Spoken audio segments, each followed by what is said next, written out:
Kom ons sluit ons oë in gebed.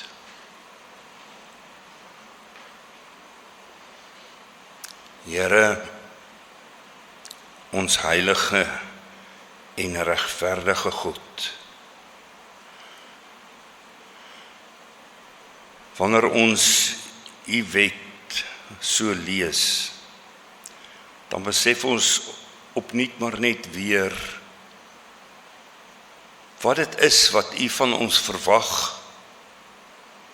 En daarmee saam besef ons hoe ver ons tekort skiet. In die woorde van die 10 gebooie hoor ons U hart, U liefde vir waarheid en geregtigheid, U begeerte dat ons sal leef in vryheid, dankbaarheid, in gehoorsaamheid aan U. Here, wanneer ons so U wet hoor, dan bely ons opreg voor U, eerlik, dat ons, wanneer ons dit lees, ons eie tekortkominge raak sien. Paulus het ook destyds geskryf, gesê dat die groot funksie van die wet is om 'n vergrootglas, as dit ware 'n vergrootglas oor ons sonde te plaas. Here, ons weet, ons besef dat U nie altyd lief het met ons hele hart, met ons siel en ons verstand nie. En dat ons nie ons naaste altyd lief het soos onsself nie. Maar dankie dat U wet ons nie net aankla nie, maar ook lei na Christus toe, wat die wet volkome kom vervul het. Hy wat ons kom bevry het van skuld en oordeel. Dankie Here dat ons, wanneer ons nou onsself voor U verootmoedig, dat U in Christus kom en ons kom vryspreek. U ken ons harte. Here, sien ons raak. Gee dat ons nou deur U Heilige Gees nie net hoorders van U woord sal wees nie, maar ontvanklike harte sal hê. Harte wat gevorm, vernuwe, versag, gerig word volgens U wil. Maak ons verstand oop om te verstaan. Ons harte sag om te glo, ons lewens bereid om gehoorsaam te wees. Nie uit vrees nie, maar uit dankbaarheid vir dit wat U aan ons gee, uit U genade in liefde. Seën die verkondiging van die woord, laat dit lig wees vir ons pad, waarheid in 'n tyd vol leuns, lewe vir ons harte. Ons bid dit in die naam van Jesus, ons koning, ons verlosser. Amen.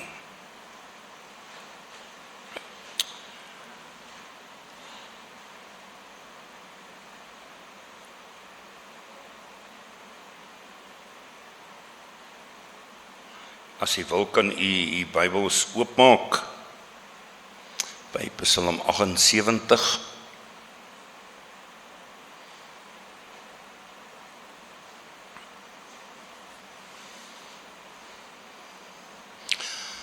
Die 1983 vertaling gaan hier op die skerm wees, hier bokant my. Voordat ons lees, wil ek net gou-gou vir U vra. Hoe sterk dink U is Kuduskop, Leeupoort, ons omgewing se verhouding met die Here? Hoe sterk dink U is ons verhouding met die Here? En dan moet ons nie vergelyk met die res van Suid-Afrika nie. Dit gaan oor ons verhouding met die Here, soos wat hy dit wil hê. Daar het so 'n paar jaar terug met COVID, met die afsondering, het ons geleer dat ons kan oorleef deur net in ons huise te bly.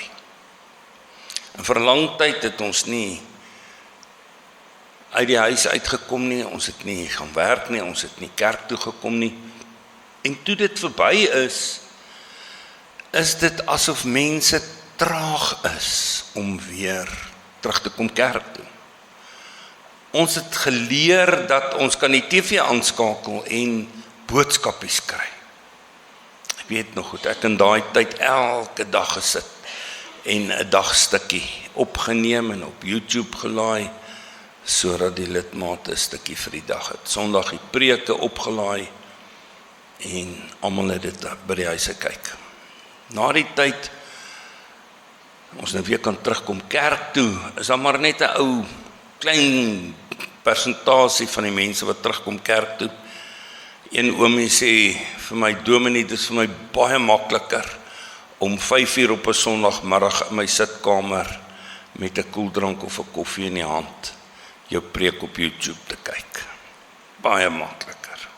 Baie meer gerieflik.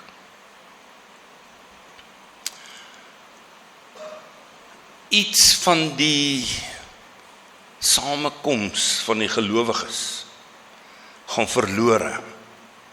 Ek kan oorleef, natuurlik. Ek kan geestelik oorleef deur TV te kyk en net preke so te kyk, maar dit is nie dieselfde as om saam met ander gelowiges by mekaar te kom rondom God se woord nie.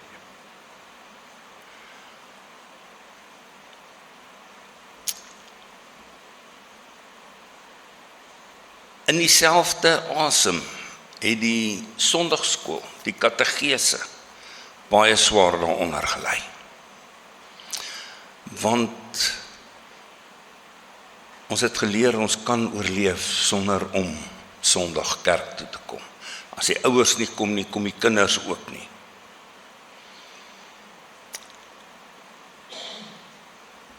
Dit is gewoonlik wanneer die kinders belydenis van geloof moet aflê en moet, wat is die ou woorde, voorgestel en aangeneem word, is die ou term. Belydenis van geloof aflê. Wat ouers weer die dominee bel en sê, dominee, hoe laat is die erediens Sondag?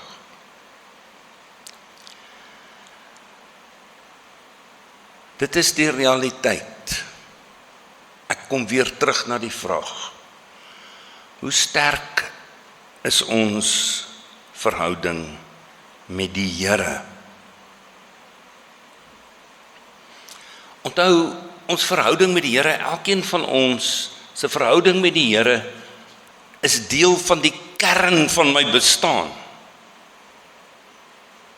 Die kern van my bestaan. Nie een van ons kan los van die Here bestaan nie.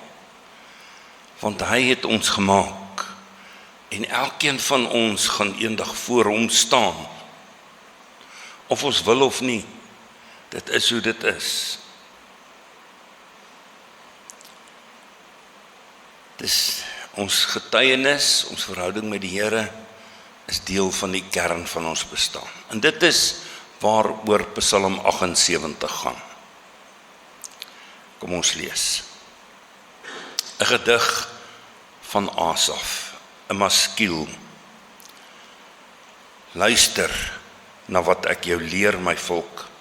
Luister aandagtig na wat ek sê.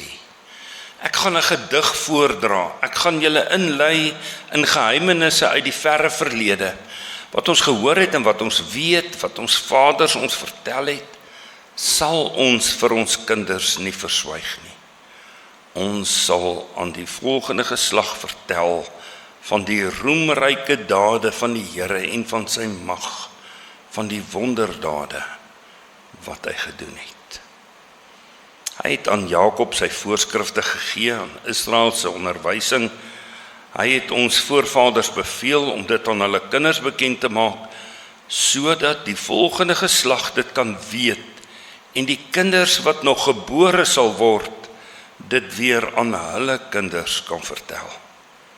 So sal hulle dan op God vertrou nie vergeet wat hy gedoen het nie, maar gehoorsaam wees aan wat hy beveel het, en nie wees soos die voorvaders nie.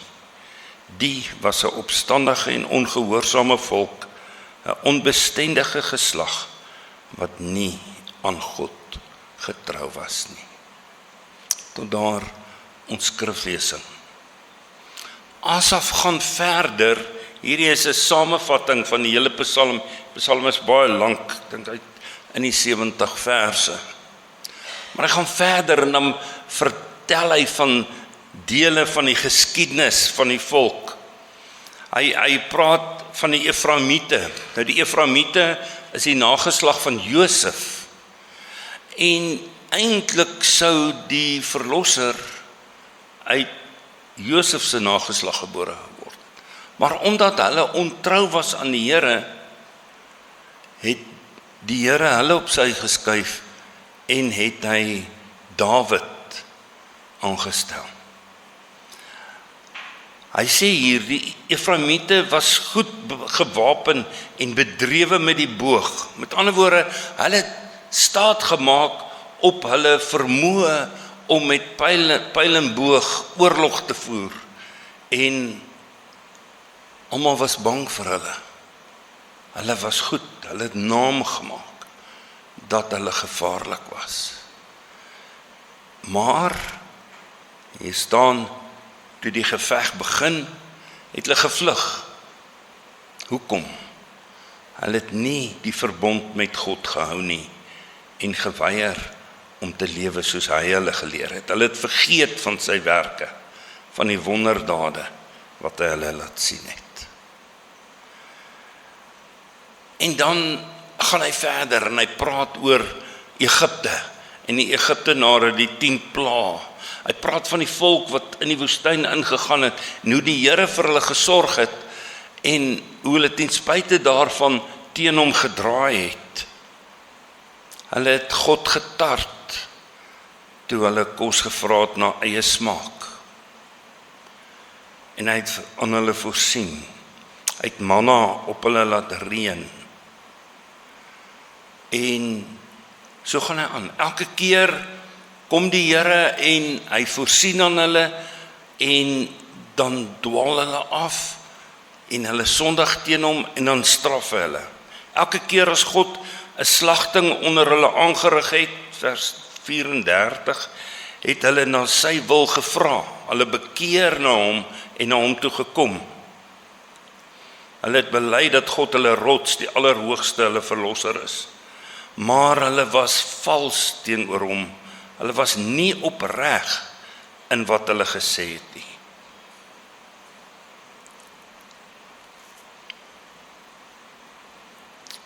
God het hulle versorg.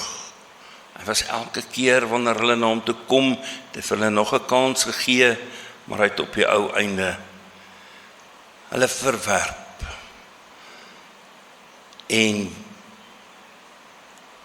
op die ou einde ander volke, 'n volk vir hom gekies wat nie net uit Jode bestaan het nie.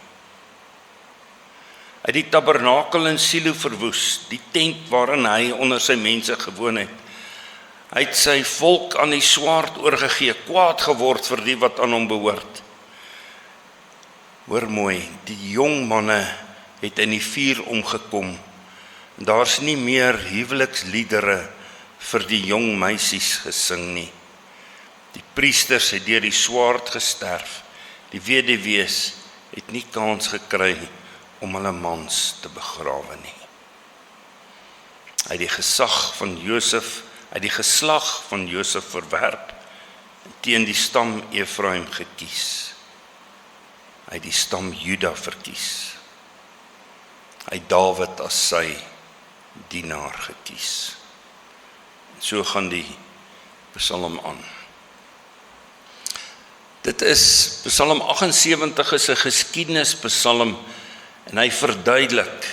Dit is vir my so mooi hoe Asaf kom en hy sê, my volk, kom sit hier rondom my, soos 'n pa wat sy kinders so rondom hom laat sit. En dan vertel hy hulle van die Here en van sy magtige dade. Dis 'n dringende oproep om te luister. Dis nie 'n vreemde volk wat aangespreek word nie. Dit is, die Here sê, my volk. En dis ook wat hy vanoggend vir ons sê. Ons verhouding met die Here is onlosmaaklik. En hy kom vanmôre na ons en hy sê, luister. Luister na hierdie lewensbepalende waarheid. Hierdie raaisels, hierdie geheime uit die verre verlede, is nie raaisels soos in goed wat 'n mens nie kan verstaan nie. Dit is waarhede wat 'n mens dring om diep daaroor na te dink.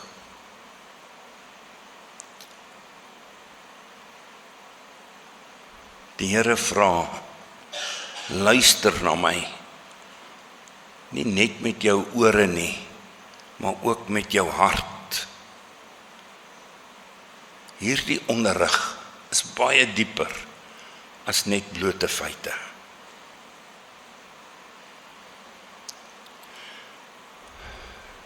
Dit wat ek hoor, moet ingang vind in my. Ek moet dit weet en ek moet daaroor kan getuig. Ek moet dit vertel. Ek lees iewers, geloof, 'n verbondsvolk se verhouding met die Here duur 'n geslag lank. Een geslag, 'n oupa, 'n pa, 'n kind. Een geslag wat dit nie doen nie. En daai ketting word gebreek. En die kinders hoor nie. En hulle leef los van die Here. Dit is die verantwoordelikheid wat op my skouers rus as pa, as gelowige. Ons sal aan die volgende geslag vertel van die roemryke dade van die Here en van sy mag, van die wonderdade wat hy gedoen het. Loop u hart oor van dankbaarheid teenoor die Here, oor sy wonderdade, oor dit wat hy gedoen het, oor hoe goed hy is vir u. Praat u met die kinders daarvan, dat hulle God se vingerafdrukke kan raak sien rondom hulle. Ek sê die kerk is altyd een geslag van geloof weg, van geestelike verval. God se wet is bedoel vir geslagte. Dit is bedoel dat voorouers dit aan kinders sal vertel, kinders nog aan hulle kinders wat nog gebore sal word, dit weer aan hulle kinders sal vertel. Dis 'n lewenslange wandel met God. Hoekom? Die doel is sodat hulle op God sal vertrou, 'n lewende verhouding met hom sal hê. Dat hulle self sal herinner aan dit wat God gedoen het, 'n bewuste keuse maak om te onthou en om dan oor te vertel, in gehoorsaamheid te lewe en dit oor te vertel. Hierdie Asaf sluit hierdie kerngedeelte, vers 7 en 8 sluit hy af deur te sê, vers 8, en nie wees soos die voorvaders nie. Die was 'n opstandig en ongehoorsame volk, onbestendige geslag, wat nie aan God getrou was nie. Leef anders. As die voorgeslag dan nie aan God getrou was nie, wees getrou. As jy in omstandighede is waar ons lê nou die fokus op die huisgesin vandag, want dis die opening van die katekese. Maar as jou omstandighede anders is, getuig dan in almal, in die mense rondom jou se lewens. Doen dit dan, pas dit toe in jou lewe met die mense rondom jou wat die naaste aan jou is. Leef anders. Geloof begin by luister. Luister na wat God vir jou sê. Een ruk gelede gepreek verlede jaar iewers van daardie eerste gebed, wanneer 'n Jood wakker word, daai eerste gebed wat hy bid voordat hy uit die bed uitklim. Luister na wat die Here wil sê, laat hy vooruitgaan en jy volg. Groei dan deur te vertel en dra vrug in jou vertroue en jou gehoorsaamheid. Amen. Kom ons bid saam.